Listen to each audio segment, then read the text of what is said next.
This is Trend Following Radio, where great thinking comes alive. Nobel Prize winners, legendary traders, best-selling authors, and the pros that know what drive us irrational human beings. I am your host, Michael Covel. Not filtered, raw, honest. That's my passion. Today on the show, I'm pleased to have Laurie Santos.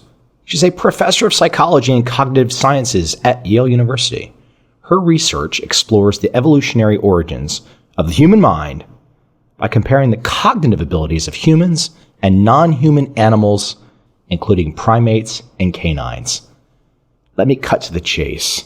Laurie is able to look at, for example, monkeys, observe their behavior with markets, money, etc., and look at the similarities between us. Fascinating work. I really hope you enjoyed this episode.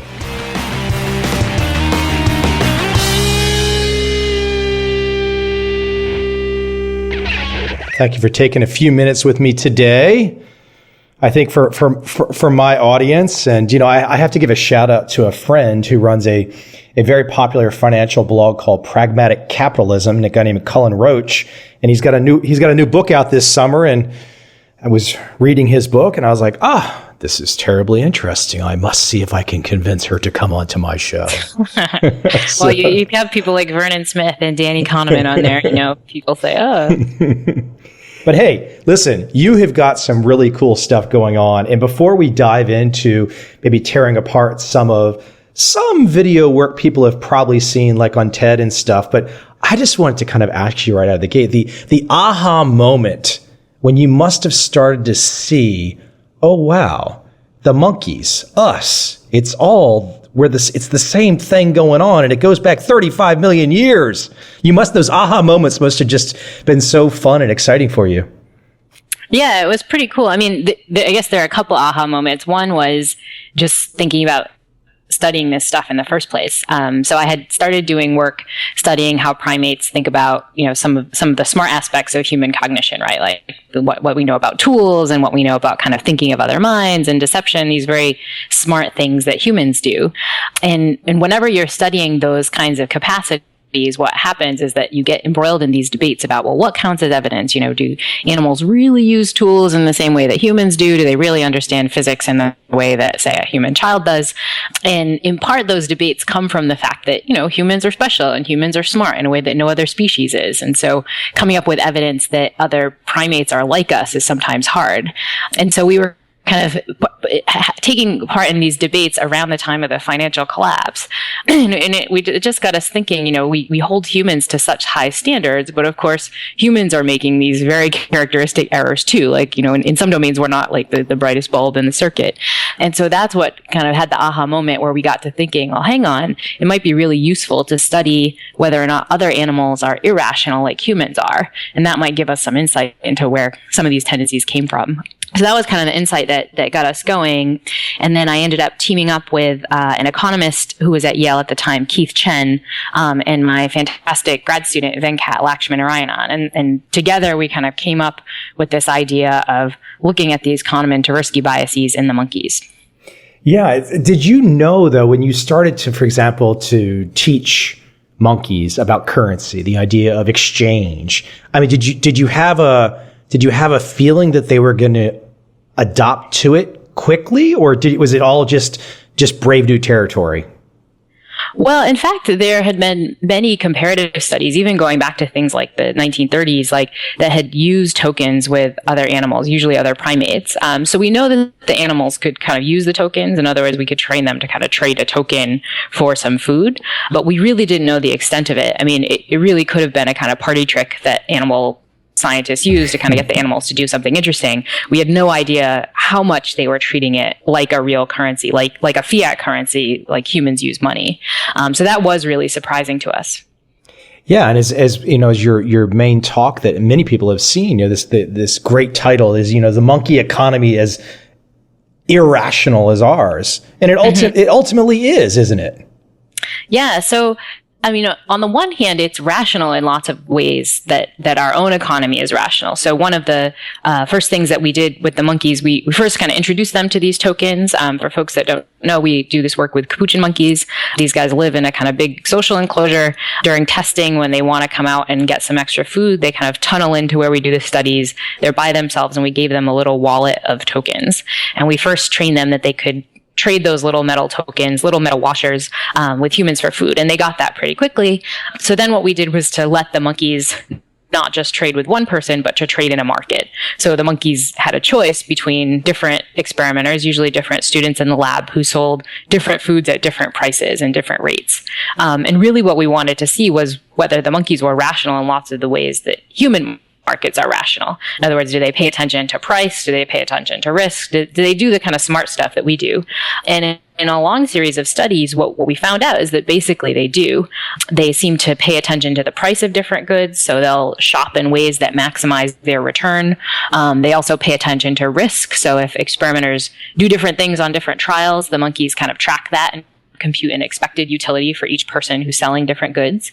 And they also paid a lot of attention to sales. So when one person's food went on sale, they ended up shopping more and buying more, which, is exactly the kind of stuff you see in Econ 101, right? It's the kind of things that make us think that our markets are relatively rational. So they're not all irrational. They're smart in the spots that humans are smart. But the really interesting thing is that they also seem to be not so smart or more irrational in the spots where humans are irrational. So they seem to attend a little bit too much to losses. So they're loss averse, just like human consumers. That loss aversion ends up affecting the monkeys' risk preferences. So the monkeys get more risk seeking when they're dealing with losses. So they gamble more when they think they're in a situation of losing out. And we even found evidence that they show something like what folks call an endowment effect, this idea that you overvalue objects that you own. And this one was particularly surprising to us because we really didn't have any idea that animals tracked things like ownership.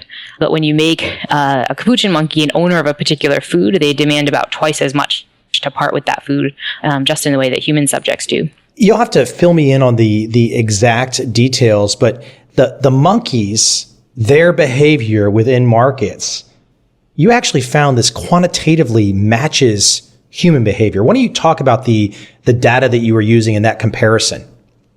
Sure. So one of the things we wanted to study is really this kind of quantitative match between the monkeys and the humans.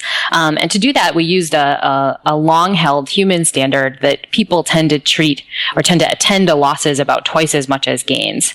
So your risk of losing out will have to kind of pay you twice as much to risk losing as you would to gain. And so we wanted to see if we could see the same 2-to-1 matchup in the monkeys as well. And so the way we did that was to give monkeys choices between experimenters who didn't do exactly what the monkeys expected. So they appeared as though they were going to give a certain amount of food, but sometimes they gave more to the monkey, which would feel like a gain, like a bonus. And sometimes they would give less. So the monkeys would feel like it was a loss.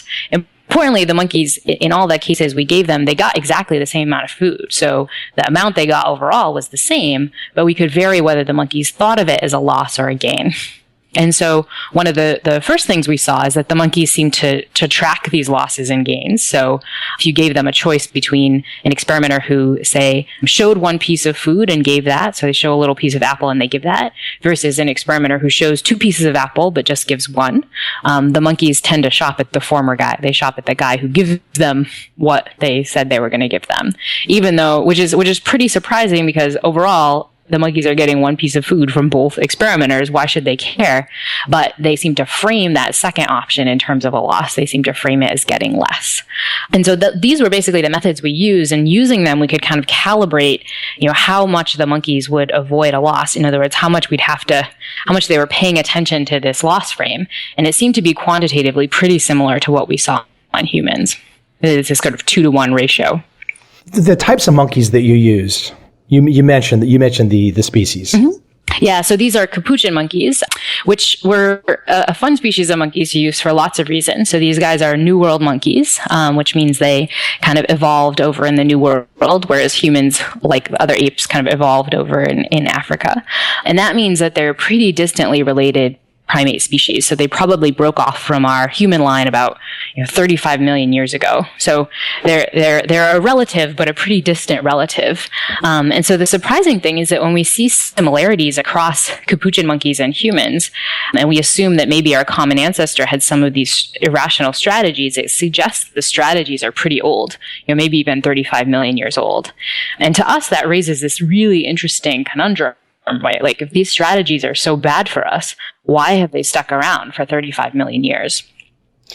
As I was thinking about the experiments in your work, did you find monkeys that actually behaved in ways that it was rational for their own maximization? For example, in my world, there are traders that have strategies. And I think, for example, a great example would be Warren Buffett. There are traders that have strategies, even though there's many folks at the University of Chicago would say that nobody beats the market. I tend to think there are some folks out there that have figured out ways to find that edge and beat the market. But it's probably it's a much smaller percentage of the population. I mean, the vast majority of people are probably going to behave just like the data shows with your monkeys. Did you find monkeys, though, that behaved maybe, for example, like a Warren Buffett? Did you find ones that really had it, or were they all universally full of the biases that you might have expected? Just as bad. Yeah, it's a great question. I mean, one of the issues doing work with other primates is that, unlike with humans, where you have a whole market of billions of people that you can study, with monkeys we're pretty limited. And so in these studies, we were usually testing somewhere between like 5 to 10 capuchin monkeys. So not a big scope to see individual differences. In that, all of the monkeys we tested seemed to show the framing effects. In other words, all of them were more risk-seeking when dealing with losses than gains, say. But we saw different magnitudes of those framing effects, and also interestingly, we saw some different risk preferences across the monkeys. So one of our more intriguing findings is that one of our monkeys, Felix, who was the alpha male at the time, he was risk-seeking in all contexts. So he would kind of like seek out risk whenever he could. It's hard for us to know, is that because he's the alpha male? Is it just kind of random chance? But it seemed to fit kind of with his personality, being sort of a stock trader monkey and sort of wanting to seek out risk there. But even he showed the framing effect. He was risk-seeking all the time, but he was more risk-seeking for the losses than for the gains. So in our hands, it looks like many of the monkeys are pretty similar, but we probably didn't get the real scope of monkeys. We didn't have enough to see if there was really, a Warren Buffett or, one of these really strange exemplars who aren't showing these biases. You've got time. We're all waiting. I mean, I know. Well, one of the exciting new projects we have is to start looking at decision-making in an even bigger population. So my students and I have set up a collaboration with Michael Platt, who's a neuroeconomist at Duke. And we're studying a bigger group of monkeys, this time rhesus macaques, who are a little bit more closely related to humans. But these guys live on an island in Puerto Rico. They're kind of a big free-ranging population of 1,000 monkeys. And the idea there is that we might be able to start seeing some real individual differences. It's only 1,000, but that's a lot bigger than 5 to 10. So there we might start seeing the kind of real range of differences that we see in humans. And another exciting thing about the population is that we can really look at how this affects the monkey's natural behavior. We have information about whether the monkeys are mating, whether they're successful, whether they have friends, whether they're high up in the hierarchy. We can look at whether these different decision-making strategies actually tie to real outputs in the real world. Does it really affect the monkey's success, as a creature out there living in the real world? For the first time, we'll kind of be able to do this, and it seems like a really exciting opportunity. I think one of the big things that I see in your work and just watching some of your presentations, the idea of the mistakes, these predictable errors. They are predictable. I mean, whether you're looking at something of no savings, the monkeys don't want to save, right? Mm-hmm, mm-hmm. And at larceny, I mean, they might end up stealing when they realize this currency has got some real value. So these same predictable things that we can see within us human beings, you're seeing right there with the little guys. Yeah, and as we've looked more and more at these different biases, I think we are constantly surprised at the similarities. But lately, and maybe even more interestingly, we started looking at some of the cases of differences, in particular spots where humans might be irrational, but the monkeys aren't. And that's some of the most recent work that we're kind of just sending off now for publication has started looking at some of these cases, spots where monkeys are more rational than us with their currency, as it were. Are you able to give us any of the inside off the record of what the monkeys do better than us? Yeah, so one of them that we actually didn't expect, we thought the monkeys would be just as irrational as people in this context, has to do with the connection between price and value. And so one way that I can make you think, a chocolate or a glass of wine is better is just to tell you it costs more. It turns out that both when it comes to the effectiveness of different medicines or the taste of different wines, merely telling you information about the price, lying to you and telling you it's more expensive can make something taste better, or can make a medicine even work better. And some neat work by a neuroscientist by the name of Hilke Plasman has shown that it's not just that you say the wine tastes better. In fact, if I stick you in a brain scanner and look at your reward networks, these reward networks will fire more for the same wine if I tell you it costs $50 than if I tell you it costs $10. So the exact same wine will trigger reward firing in reward networks more if you think it's more expensive.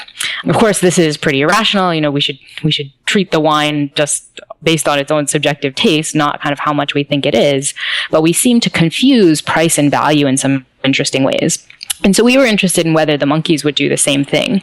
And initially we thought they might, in part because of our earlier studies showing that the monkeys seem to track information about price in exactly the same way as humans do. So they seem to respond to things like sales. They seem to adjust their consumption depending on price. And so we thought they seem to understand price like people. Will they confuse it in the same way that people do? And so what we did across a bunch of different studies is to introduce the monkeys to novel goods, teach them information about the price, and see if that affected whether or not the monkeys liked the goods. And across about 5 or 6 different studies, what we found was that the monkeys were, in some sense, purely rational when it came to the price and value. In other words, they just decided whether or not they liked the food, and telling them information that it costs more or costs less didn't affect their preferences at all. And this was pretty surprising to us, right? We see this across so many contexts in humans, and it seems to hook into like our really basic reward firing in terms of how we think about price and context. And so this seems to be a spot where humans might be uniquely irrational. In other words, a spot where the monkeys are doing better than us. I'm kind of like reaching out here in the dark for a second, but as I think about Vernon Smith's work and his experiments for which he won the Nobel Prize, and a lot of bubble work and watching irrational moves, and he says, it just surprised us. We didn't expect that just, even though people were in this kind of controlled environment, we didn't expect they would just create bubbles, but they did. And the funny thing he said to me too was like, we just never knew why. We could never, there was never really a real good reason we could put our finger on the foundation for the bubbles. They just happened. And I'm curious if you plan on your work just to keep expanding out in different directions as far as you can, as how the monkeys will work with you. Yeah, it's a big open question, kind of where to go from here.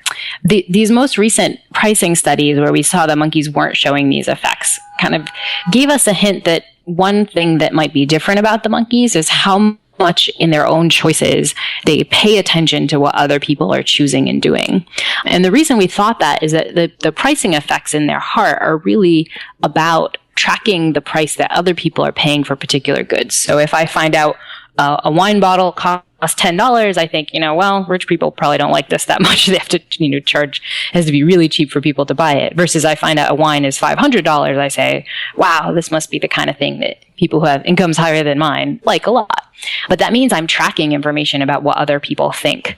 And we've started to realize that this might be a big difference between human markets and the monkey markets. In other words, the monkeys are using this currency, showing some biases based on their own personal preferences, but they might lack biases that have to do with other people's preferences. And in that sense, looking at the bubbles might be particularly interesting. The monkeys might be less susceptible to these kinds of bubbles, in part because they're less susceptible to other people's preferences, what others are doing, what others are investing in. And we think that some of those kinds of social biases or social effects might be unique. Again, we still have to kind of do the right studies to look at this, but there are hints that some of the spots where people go wrong in markets and in everyday cognition comes from conforming to the behavior of others and kind of paying too much attention to what other people are doing. And we hypothesized that the monkeys might not be as susceptible to that. Hey, let me get you to circle back for a second, if you will, to, you mentioned early on starting this work near the beginning of the financial crisis, after October of '08, before October of '08?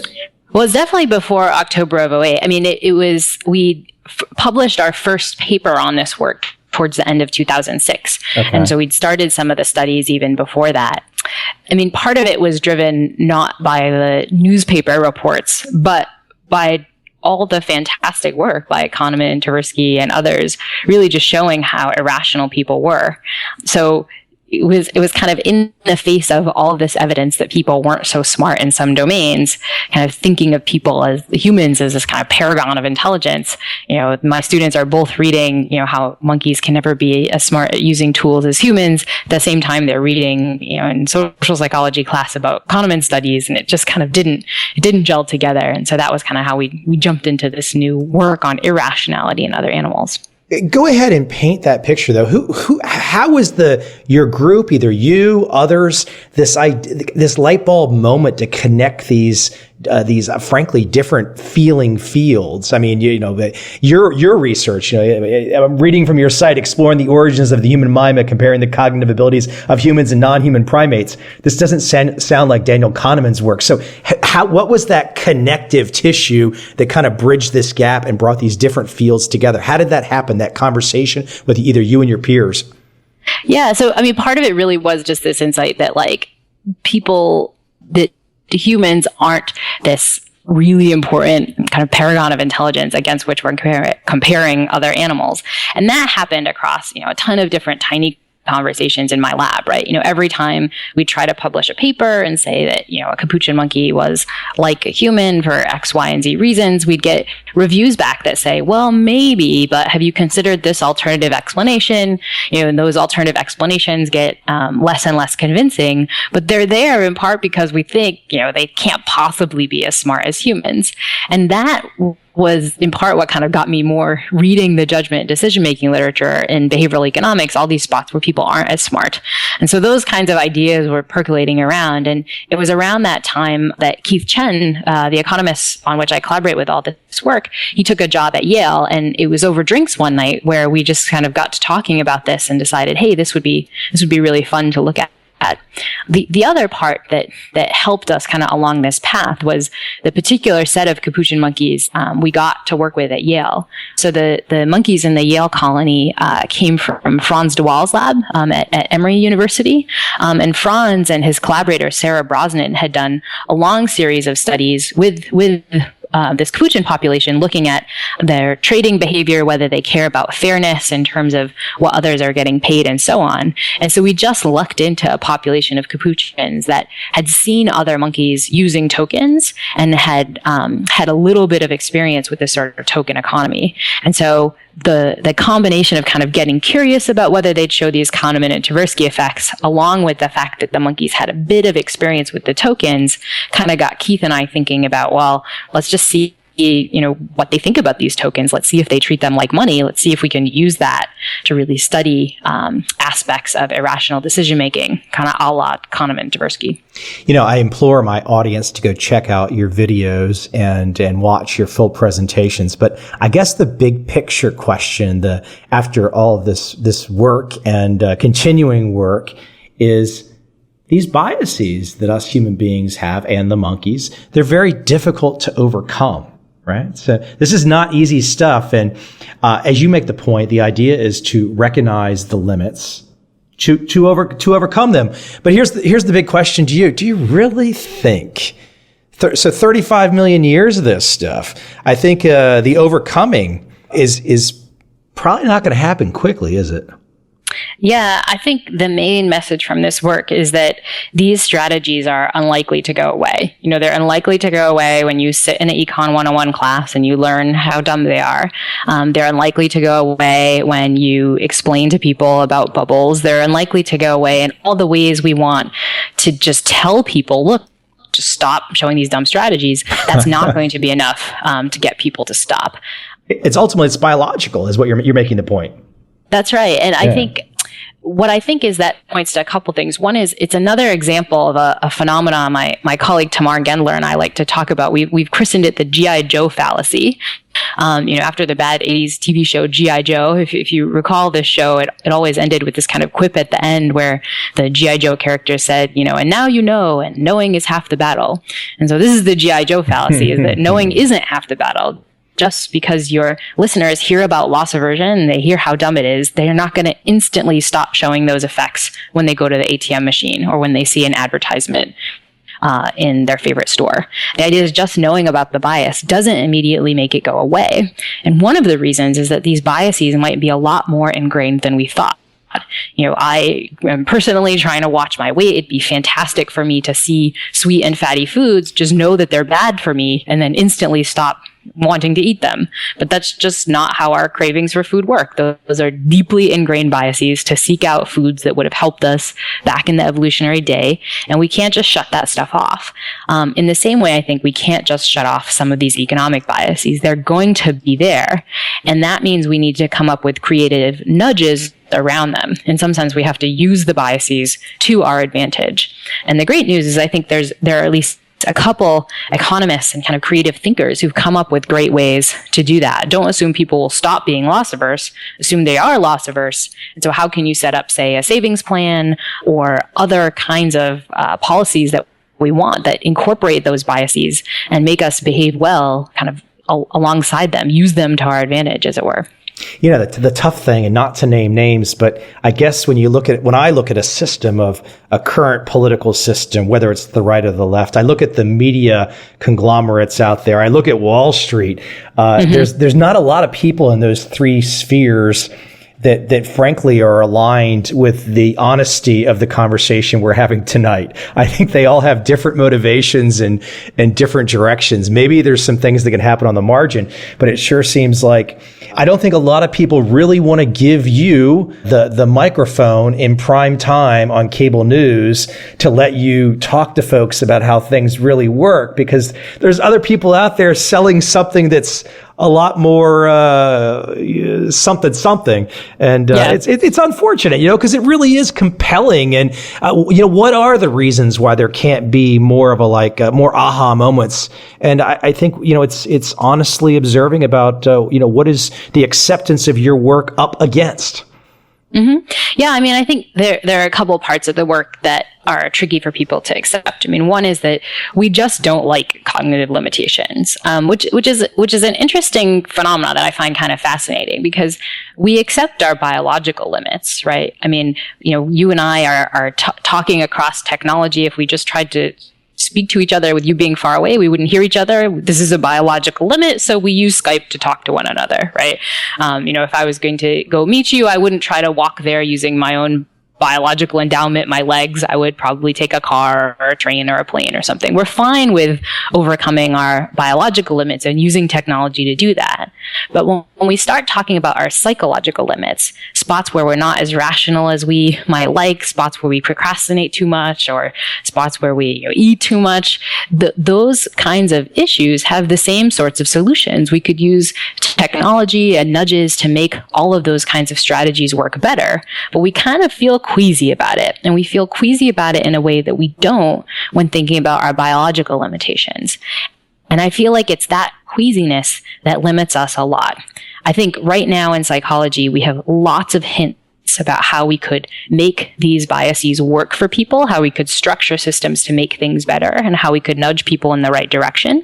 But it's very hard politically to pull off those nudges, in part because people feel pretty queasy about nudging our loss aversion to do the right sorts of things.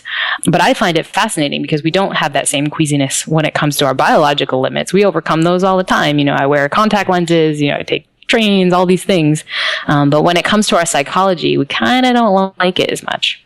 I guess the exciting thing is, though, even if we can't in a conversation like this or your work, if you can't get 100% of the population to accept and perhaps find a way to find a little change on the margins, some people will. And that's the positive thing. Some people will hear and go, wow, that's a light bulb moment. That's exciting. That's really cool. And they will adjust their life. And that's rewarding. Yeah, and I think we've seen a sort of tipping point in that already. I mean, look at Danny Kahneman's book, Thinking Fast and Slow. I mean, that was a book that was on the New York Times bestseller list for, I don't even know how many weeks. And that's a sign that people are taking some of these limitations seriously, and they're interested in working through them. And my guess is that as people see the effectiveness of some of these nudges, and the effectiveness of using technology and kind of cool new policies to overcome your limits, people might get more comfortable with it over time. And I think we need to, if we're going to be making better decisions, saving more for the future, helping our planet and not destroying it. All of these things require coming to terms with some of our psychological limits. And hopefully we'll just kind of allow ourselves to do that. One more quick little question. Did you expect 5 or 6, 7 years ago that hedge funds, financial advisors, financial bloggers, authors in the finance space, Wall Street traders would be interested in your work? That's kind of cool, huh? Yeah, it was more unexpected than you might think. Clearly you've got the intellect and all that kind of stuff, but it's just not. It wasn't your field, so it's it's funny to think that folks in the investment world want to hear about the behavior of a bunch of monkeys, but as we've learned, it might be more relevant than folks think. Hey, Laurie, listen, where's the best place for people to go to check out your work, your papers? Where should they go? Should they just Google you at Yale? Yeah, it's our website is www.yale.edu/caplab, like Capuchin Lab, CAPLAB. So if you check that out, you can read more of our academic papers. There's lots of also popular articles. Folks can also check me out on bloggingheads.tv. A couple of folks at Yale and I run an online video blog where folks can hear new findings in cognitive science. Well, I hope to be able to follow your research into the years in the future. Maybe I can convince you to come on again when all the new exciting monkey research comes out that tells us how we really are. Definitely. Thanks so much. Thanks, Laurie. Take care.